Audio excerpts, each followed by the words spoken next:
Now, while Ticky's been talking there, the interim report of the Royal Commission into Aged Care has just dropped online. I mentioned this at the start of the program.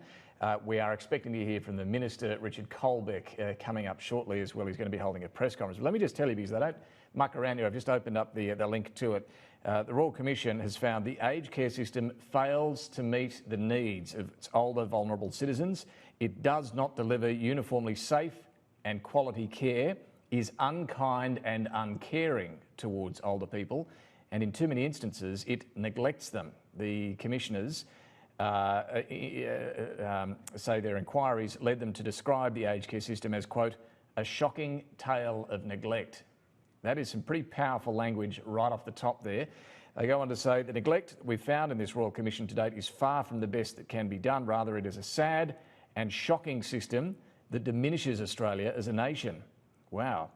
The interim report, which is entitled Neglect, has been tabled now in the Parliament, and it's found that a fundamental overhaul of the design, objectives, regulation and funding of aged care in Australia is required. It sets out the extent of the failure in this interim report. The final report won't be for another 12 months.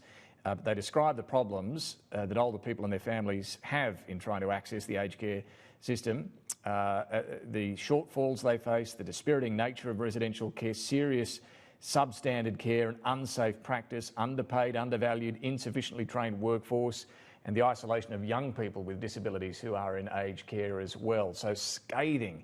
Just reading the first page of this interim report, they're recommending more home care packages. This is no great surprise given we already know there is a long wait list of about 120,000 for the high care home care packages.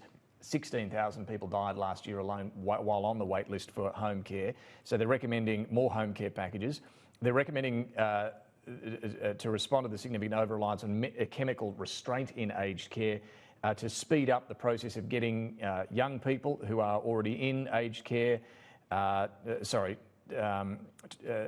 stop the flow of younger people with disability going into aged care and speed up the process of getting them out of aged care into more appropriate accommodation.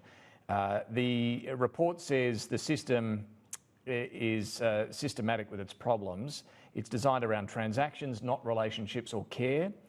It minimises the voices of people receiving care and their loved ones. It's hard to navigate and doesn't provide information people need to make informed choices. It relies on a regulatory model that doesn't provide transparency or any incentive to improve. And it has a workforce that's under pressure, underappreciated, and it lacks key skills, as I say. That is a scathing first page of this interim report. I would suggest far worse, in fact, than many were expecting. No one wasn't expecting any roses in this interim report, but that does not hold back. A shocking tale of neglect is how this interim report has been titled. So we'll bring you further reaction to that. We'll be exploring the details of that just coming online now.